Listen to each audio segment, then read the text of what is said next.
Hello, everyone. Welcome to the Hot Mess Healing Podcast, Episode 1. We are so excited to have you. I am Justin. And I'm Kelly. Hey. We're just kind of winging this one today, just getting you guys to know us, and as we figure out our life pretty much, as, the hot messes we are. Yes, pretty much. And if you would have seen me this morning, it was more hot mess than this. This is like gala glam, so don't let this fool you, everyone. Yeah, I was going to say, where the fuck are you going now? I feel like that's the question you're always asking me. I always am doing something. Today, as we're recording, is Kentucky Derby.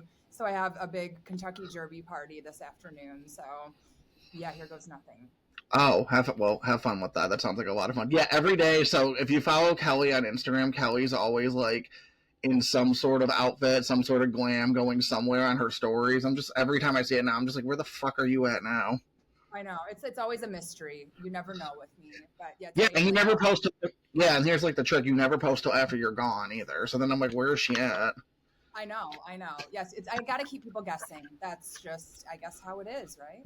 I know. So yeah, so let's kind of introduce each other to one another, or whatnot, or however we want to do it, right? So I always believe we need to just get the awkward introductions out the way. You guys know how when you're at work and it's your first day and they go around the room. That's what we're gonna do right now. So we're gonna get it over with, and then we're gonna move on.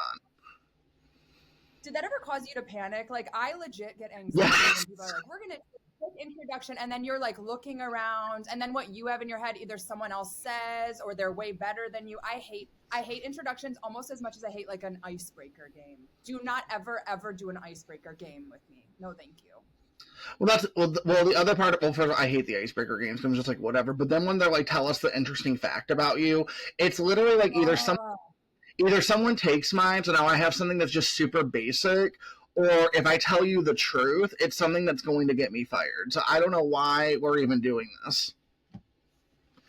I feel what's your go-to interesting fact about you? What do you usually say? I think on. Did I give you anxiety right now? Probably. Yeah, I literally just had a panic attack in my head. I feel but I know. I don't remember what I used to have a go-to, and then 2 years ago, I quit being in agencies and stuff. If you guys haven't caught on, by the way, from just knowing us on social media, if you're just new here, by the way, we're both therapists, just to give context to this conversation. So that's why you're here. We're hot mess therapists. We should have said that in the beginning, but this is our first episode, so, calm the fuck down. But yes. Yeah. So, yeah, I don't remember what my go-to was because I've been out of agencies for 2 years.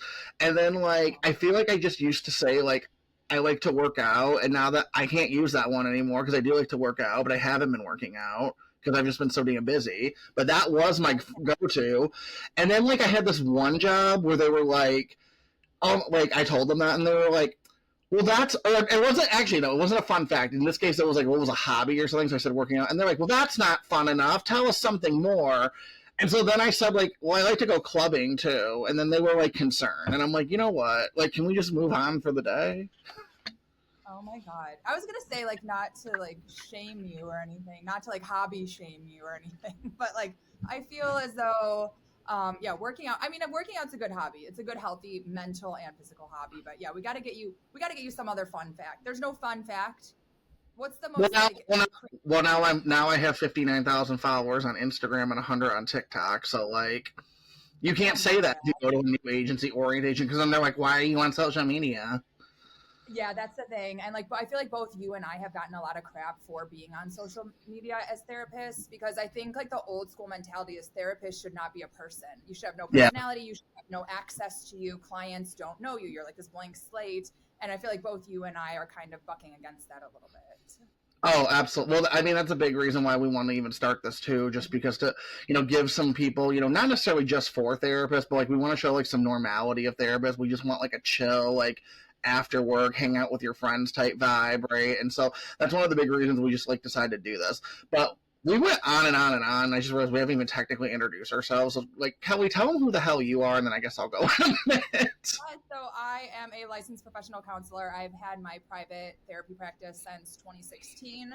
And I also do a lot of public speaking, news, TV, magazine stuff. So I love the media side of therapy as well, and just kind of try to get the word out about mental health and having people talk about it and get comfortable with it. And yeah, that's my mission in life. So here we are. I love it. See, I need to learn how to do like an elevator speech just like that because I go for like 5 minutes introducing myself. So we're gonna give it a try today. So yeah, so I'm Justin. So I'm a therapist for ADHD. I run the Superior Center in Michigan, and yeah, can't even talk today. It's a therapy practice. It's exclusively for ADHD. And outside of that, I love WWE. I'm a big pro wrestling fanatic, and that's pretty much my life is between building my business and then doing this. So this is kind of like my outlet for fun at this point because I just need something like more fun in my life. Yes. And like speaking of fun in your life, what was not fun last week? Didn't you like throw your wallet away and you ended up dumpster diving? I feel like you have to tell this story. Tell us the dumpster diving story. I straight up forgot, like I told you the story. Okay, so I'm waiting to troll you about this for like a week now. So oh my god. Okay, so this is how you know I'm a director of an ADHD organization. So I was actually being shit for once, and I was like actually picking up around my office and throwing some shit away, and I threw some stuff in the dumpster, and I like threw my wallet in the dumpster. So then I'm like looking for it for like an hour after this, and I like cannot figure it out for the life of me. And then like my it has like an air tag on it, right? So my find my thing is it's first of all not even in the right location, but it's saying it's. Sorry, yeah. I don't like to interrupt, but like you have an air tag on your wallet. That's not a bad idea. Okay. Yeah. Oh, I have an air tag on my wallet. I don't know where they're at right now, but this is why I have an air tag here too. I have an air tag on my keys too. I have like we're thinking about getting air tags on so many things for me just because like it really ADHD proves it. Because like my biggest thing with my ADHD is like I lose shit all the fucking time, like every day. So. Yeah. It's telling me it's like outside, but it's like not telling me it's in the dumpster. So I'm like still looking for it, and I'm like going crazy over it. And then like I went to go throw something else away in the meantime through this, and I like saw my damn wallet like in the dumpster. And thankfully it was like not full to where like it was like you had all this trash around it. It fell in a spot in like a corner where it just fell on the floor. But I had to still had to like climb on top of trash and boxes just to get this shit back. And I had to climb into it. And I called my wife too. And she's like, oh my God, I'm on my way up there. And I'm like, no, I'm climbing in now. And she's like, how are you going to get in there by myself? And I just got in by myself and just jumped in. And you know what? I kicked myself because I normally carry like a tripod around with me just because I'm always creating content. And I didn't have it with me this day. And I wish to God I would have had it because I would have totally recorded this. Yes, that's what I said. I was like, where was the content of you dumpster diving? And like, I feel like you need to adjust the story a little. So there was like various biohazard bags. There was like a week-old pizza. We got to like add to this story, I think, a little bit. Maybe you got trapped in there when the what is it called? The lid. The little lid comes down or something. The lid came down on you and it was like total darkness. Your wife had to come save you. I feel like we should just like adjust this story a little. I did almost fall. I did almost fall out of the dumpster getting it. I did not. Okay. So it's not as eventful, but I had to jump in a fucking dumpster. If it makes it better, I'm an owner and a clinical director at my office thinking I'm hot shit. And I'm like at my office in the fucking dumpster with a staff of like 10. See? Did anyone see you though? No one. This was no. Okay. Well, no, thank God. No, because literally how it's set up, it's like hidden off too. So like, thank God no one saw me. But like, it was just like, it wasn't nasty. It smelled nastier than it was though. So you got the wallet back. Everything was still in it. We're good. Oh, and I had a client right after this too. So literally, this is 2 minutes before I see someone too. Did you come into this session just like sweating and like smelling like trash and? It was at least virtual, so I would have just, I don't know. You can pull it together from the waist up, at least. That's good. Yeah, I could just pretend like nothing happened. But literally, I'm not even thinking with my client because I'm texting them back and forth, and they were just like, hold on, I'm going to be a couple minutes late or whatever, so don't be there on their second. I text her, and I was like, oh, that's okay. I just got out of the dumpster. I didn't even think about like texting her. Probably thinking you're joking around, but you were literally in the dumpster. I love it. I freaking love it. And I didn't even think about like what I just sent to this person. So then they're like, "What do you mean?" They thought it was like a typo. They're like, "What do you mean you were in the dumpster?" I was like, "Oh, I didn't even realize that's why I just texted you." I was like in shock. I just got out of a dumpster right before you. So whatever. So let's like jump into maybe some like practice stuff. What is like the big theme that you saw with sessions today? Not getting into specifics, but like, is there anything that came up for you this week? Because I know for me specifically with some clients, it was a lot of dealing with kind of like social media comparisons lately. Mm-hmm. So I'm curious what's kind of coming up in your practice generically. What was the topic of the week? It's well, it's funny you mentioned that because the last few weeks, I feel like that's been a big theme with mine too, where they're constantly, a big thing is like social media comparison with organizations. So a lot of my clients, they end up following like the organization places where it's like, this is how you do your room, this is how you do your closet. And that's like a big thing for people with ADHD. And so it's like, they're always comparing themselves to how like all these influencers are like keeping up with their rooms and like first of all you have to have the budget for whatever the shit they're buying, but also you have to have the willingness to like maintain it. And so yeah, there's been a lot of comparison work we've been doing the last few weeks actually, where we have to like tell these people like, look, like, do you even have like the desire to do this, or do you just want it to look pretty? You know what I mean? Yes, that's what I feel like is the key to everything in therapy too. Is like so many people, whether it's I want to lose weight, I want to Mm-hmm. become famous, I want a career change. Do you have the desire to do it? Because a lot of times it's Yeah. great to look like I want to do this, but will you do this is a totally different thing. And most people, I feel like for the most part, do not have that like I don't know what's the word, but like it's yeah, you know what I'm They have saying. the desire but like not the drive necessarily. Is that what you mean? Yes, not the drive or the follow through, which is fine. I mean, that's a lot of times where we come in. We help bring people from point A to point B, and like we'll get you there. But you have to want it. You have to be willing to put in the work, or else it's we can do the most magic in the world, but like if you don't have the desire and you're not going to do the work, it's not. Or you don't have the practicality, like you said, the finances, the time. That's not going to work either. So I mean, part of taking someone to point A to point B is actually showing them the reality, right? So it's literally like you want to be like for an example, you want to be like a mega pop star, but you have like severe stage fright every time the point to where if you even do a presentation, that's probably not going to add up. Like you are so far beyond where you want to be. So like, why don't we try getting you to play an instrument in front of like 10 people first or something? yes. Yes. And that's the thing. Like, I'm all for like a huge, lofty, big goal. Yes, you want to like sing at Little Caesars Arena. Great. Like, let's have that as your goal. Yeah. But you're right. You have to start with like an attainable baby step. Like, can you make a phone call to order pizza? Like, I don't know. Maybe that's terrifying for someone. Like you said, it's those tiny, tiny baby steps. Let's That also could just be like a millennial Gen Z thing because we don't like to get on the phone either. See, like I hate being on the phone too. Like I don't know if any, unless it's like my mom or my sister. If you're calling me, I will send you to voicemail. Like, do you actually talk on the phone? What's stupid is, and you know this person, I like voice notes, but I don't like to talk on the phone as much. Yeah, I feel like that's different too. I hate like there's nothing worse than having to call and like talk to someone to get something, whether it's like ordering food or like I don't calling the insurance company or something. Like no, thank you.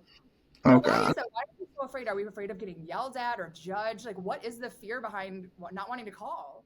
Well, in my generation, for our parents, they didn't answer the phone because of telemarketers, and that's not exact. I mean, that's not a thing of the past. But okay, first of all, who the fuck is still buying shit from telemarketers where they have a job? By the way, for one, I always wonder, like, does that really work? Like, the people that will like spam you or like try to sell you stuff, like, I don't feel like that works, but it must because, I feel like it has to be for the elderly still or something because I can't imagine who's actually buying something from a stranger. I don't even buy anything for people who like cold DM me on Instagram or anything like that shit. Or if you're on LinkedIn, I get everything from LinkedIn too, where they're like, buy this program. I've never met this person a goddamn day in my life. Oh my God, I'm trying to think of another one too. It just came to me. Okay, do you know the people who are like in Target or Walmart who like try to sell you like AT&T internet or some shit like that? Do you know what I'm talking about? that like a thing?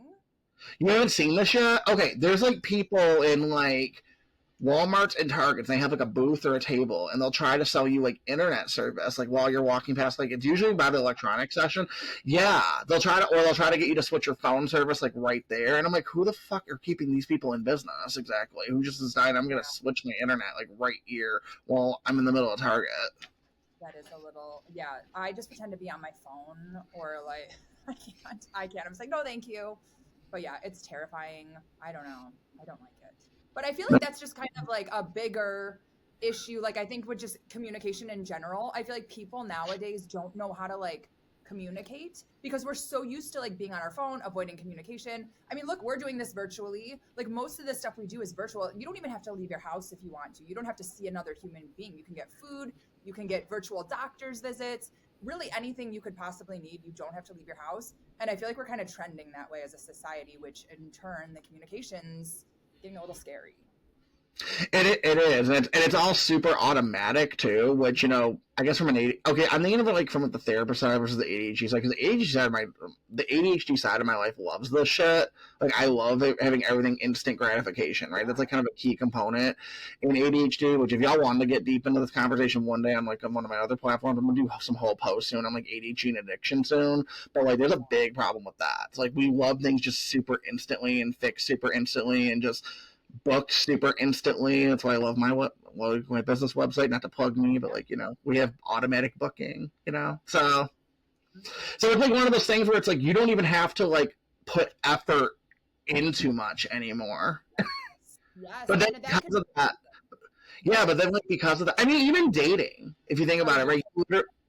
You literally, I just said this like the other day with a friend actually, for like dating apps, and I'm even talking shit because I met my wife off a dating app, but like I thought about it the other day, it's like we apply to date people now. We don't even go up to people, we don't ask people, we apply like it's a job now.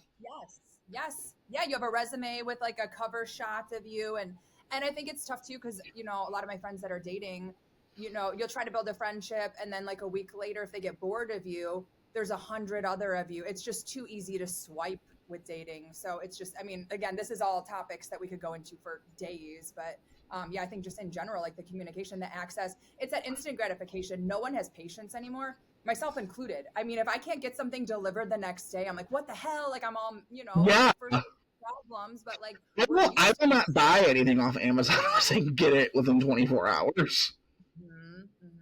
Yeah, people just the instant gratification.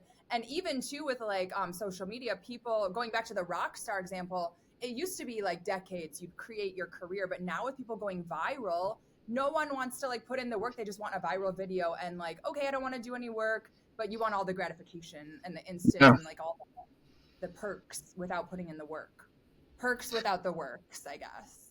Absolutely, right? Well, it's really funny too, right? Because like you have these people, right, where whether it's music or really anything nowadays, right? You have them and they go viral with this thing, but then like you don't hear about them again. Like you hear about like who was that one girl that like came out?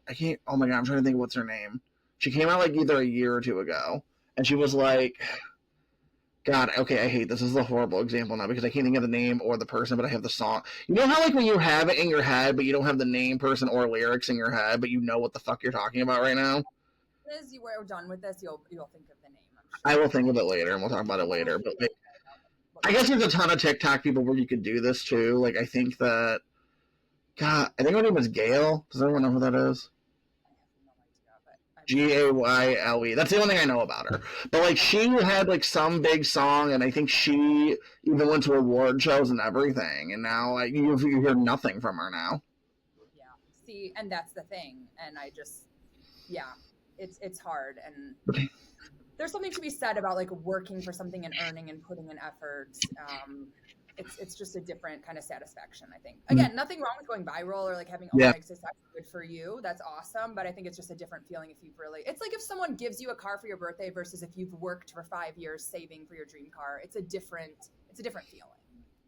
Well, I think that's what pisses me off even about my online story, because I like to share this a lot too, but like a lot of people and a lot of therapists will tell me like I only have a practice because I had like a big social media following and you got like a lucky video that went viral. Because like I tell the story about how like I basically quit my job and I said my little private practice role I had that had like 5 clients. I said I'm just going to go into it and just deal, or I'm going to leave the field and we're just going to deal. So I quit my job, and that weekend I got a viral video, which at that point wasn't too unusual because I had like quite a few, so it wasn't anything I thought about. But I got over 100 therapy. Yeah, I had a few. I was growing, but I wasn't like I had like 1,000 people on TikTok. It wasn't anything like serious, right? Yeah. But like I got like 100 inquiries from this video that I wasn't even trying to get. And it basically just filled my private practice like just like that 2 years ago, right? And so a lot of therapists I'll talk to, they're like, you have like an advantage because you have the social media following. But I've wanted to do social media since I was 12, and I studied the shit out of it from the time YouTube started in 2006 all the way to how it is now and how we have all these other apps. And like I say this all the time. I actually have more experience knowledge wise about how social media works and analytics work and all that than I do about my damn social work degree. So because I would study for at least like an hour or two a night. Yeah. What would you say if a client came in and was like, I want to become a social media superstar. I don't care about anything else. I just want to go viral. What would you say to that person? And let's say they don't necessarily have a specific, they're not a singer, they're not a dancer, they just want to become TikTok famous. What would you say? You know, I mean, mainly I would say go for it. And it really depends too. It depends on where they came from, right? So I mean, if they came from my TikTok and they know who I am, then I can obviously be like a little more personal with it. But I don't like to tell people like who I am. Like if they came from me from like another source, I'm like I don't need to tell them that. It doesn't really matter to me. But like I would tell them, I think that anything can work if you want to actually put the work into it, if you have like the grit for it and whatever, right? So they have to really interpersonally look at themselves. And like, I've had this one client, not to tell too much information, obviously, HIPAA, but like, I had this one client who was, in high school and they wanted to be a social media person before, and they didn't come to me from like anywhere before. They didn't come to me from social media or whatever. I don't know where they came from me, but it wasn't from there. And so that's like their big thing they want to do. They want to do the whole like fitness influencer thing or whatever. And so like every so often, I would be in session with them and I would just be like, well, if you angle your camera this way, the lighting works better, which I don't know why I'm talking about lighting today because I look like shit today. I want to acknowledge I look green right now. What's going on here, but it's okay. We're fine. I don't know what the fuck happened, but like just ignore it. But I'll just like hit like if you do it this way, then the lighting, whatever. And they'll be like, how do you know that? And I'm just like, and I have to like fake an answer because I forgot where they came from. And I'm just like, I've just done like photography before or something, as a hobby, and it might work. And then they were like, how do you do your captions? I'm like, well, if you structure it in this way and then make a template for this and then have these hashtags ready to go, you can automatically. And they're like, how do you know that? And I'm like, oh, shit. And I'm like, oh, that's kind of how I wrote like some of my papers in school because I had to get by. So I had things ready to go. I made like something up, honestly. But like, I do believe like if you want to do that shit, you should be able to. And I fucking did it. I left working in agencies just to go be on social media and fund my own business. So I don't think it's impossible. Yeah, for sure. And it's funny, I've actually found a couple clients who found me on Instagram who have become clients. A lot of people are concerned with the ethics with therapists on Instagram. I mean, clearly we don't follow any of our clients. We don't solicit I don't solicit my clients like, hey, go follow my Instagram. I really don't ever mention that I have an Instagram unless it's extremely relevant to someone. I might say like, hey, I know how that feels. But like, we're not up in sessions being like, here's my card, follow me on Instagram. It's not like that. I'm not even like that in real life for real. Like, I'm not really even like that. The only time I'll ever say that is like maybe if I'm teaching one of my classes, I'll be like, follow my Instagram and that's that or whatever. But most of the people come from my Instagram anyway. But I'm not even like that in real life. Yeah. See, that's the thing. Yes. And that's how like a lot of people are like, oh my God, how can you be a therapist and on social media? It's because like we're still people. We're out there living our lives. We're not we're not giving advice on Instagram. We're not giving therapy on Instagram. We're also not soliciting stuff on Instagram. And like at the end of the day, we're real people. If like an electrician, if an accountant, if a lawyer can have like an Instagram, I don't understand why it's so weird for a therapist too. There's still this talk about stigma with like social media. That's still not okay for us to apparently be doing this. I don't know. But. You know what I honestly just realized too, like about a few months ago, I realized like why do therapists, like all these other professions, right? They have like commercials on TV. Why have you never seen like a commercial for a therapist like ever? Yeah, you're right. Yeah, because think about like the lawyers have it. Like there's billboards of lawyers in our towns. You know what I mean? Just driving down to. I want to be a Monica so freaking bad. I'm not even gonna lie. I was just thinking about that. There's a very famous lawyer here who is, I think, very blonde and very like her face is very recognizable. So it's like if you know what it is. You know exactly who this is. Yeah. Yes. And like even doctors have billboards and stuff, but yeah, there's still this thing for therapists. Again, we're supposed to be this like non-entity, like you don't exist. And like, I don't know. I think we're trying to change that because like we're real people. So I should be able to go and live my life and not be judged. But I've been hardcore judged. I mean, I've had supervisors in the past that were like, oh my God, I can't believe. And like, it's not like you and I are posting anything that bad on social. I mean, Jesus, like even if we did, okay, whatever, we have a right to do that. But still, like I've gotten a lot of judgment for like you said, I go out a lot, I go to events, I post like out to dinner with my friends, and like people are just like, oh my God, how can you put that on a therapist page? I'm like, I don't know. That's like my real life. Like, I don't know what to tell you. They act like you're on the keg, like doing a keg stand. Like, and even if I would, like, I feel like, now I feel like I want to post a keg stand picture just because everyone. But it's it's funny because, like, I feel like we just have this like higher standard that we're supposed to live up to, but it's like, why? It's weird. It's arbitrary, and I feel like very outdated. I think it is too. And I think it depends too, like what your specialty is. I mean, I don't care what therapist is on social media, but I guess it depends on what you post. Like if you're an addiction therapist, then you definitely aren't going to be up on the keg and at the bar. But like, yes, exactly. Yeah, if you're like sobriety, yes, you're talking about sobriety and stuff. Like you're definitely probably not. But even at that though, like even if you are like a alcohol and drug rehab counselor, is it okay for them to be out at the bar having a drink? I don't know. I think it is. I worked at a rehab before. I think it is. But I will tell you what right now, though, honestly, the one I worked at, I'm talking about my own experience exclusively, they normalize that shit a little too much. So we're in like a town. So we're like in a, I don't know why I'm saying we, but it's just because literally I'm not there anymore, but I work in the same town it's in. So my practice is located in the same town as where my old job is. And there's a rehab here. And it's a cute little town. And it's just like, one of those towns where they have like a few little bars and shops, whatever. And so the rehab that's like secretly here, people barely even know like it's here. Like it's a big rehab, but people in this town don't know it's here because they actually do know it's here, but nowadays they don't because when it opened in the 90s, people flipped their shit essentially that a rehab was opening. But like anyway, so like what they'll do is a lot of these addicts that are going in here for recovery, they'll get jobs at like the local bars and restaurants that are around town. And like the reason I say like they normalize the drinking and shit a little too much is like a lot of the counselors after work, they would get jobs down the street. And these counselors would go and like order drinks and all sorts of shit and knowing that these addicts were serving them. And I was like, what the fuck is going on?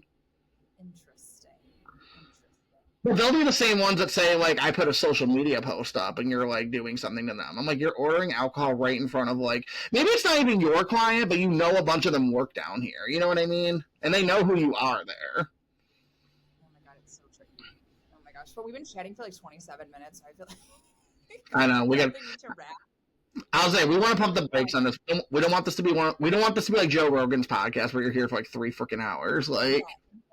Yeah, this is like not the Titanic movie. We're gonna just keep this short and brief. But yeah, I feel like just kind of going forward, you can just expect to we're not gonna give advice to people, but we'll give you like some life experiences that we've had and like make fun of ourselves and like make fun of life and just talk about like what's going on. Like I don't know, I guess it's like just kind of joining your 2 friends and hanging out and talking about like anything and everything. It's just I don't know. Come hang out with us.